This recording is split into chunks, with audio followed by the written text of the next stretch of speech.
चल पिल्लू, आज फिरायला चालले मी यश दादाबरोबर.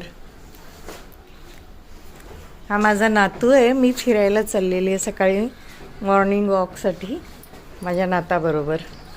आणि मला बाय करायला हा बर्फी पण आलेला आहे.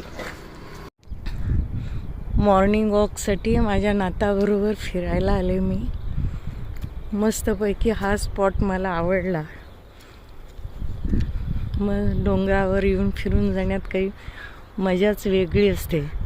निसर्गाच्या सानिध्यात सकाळी सकाळी थोडंसं फिरून येऊन आपली एनर्जी घेऊन यायचं घरी. आपला दिवस खूप चांगला जातो. हे निसर्ग सौंदर्य डोळे भरून घ्यावं आणि आपलं मन मोकळं करून घरी जावं.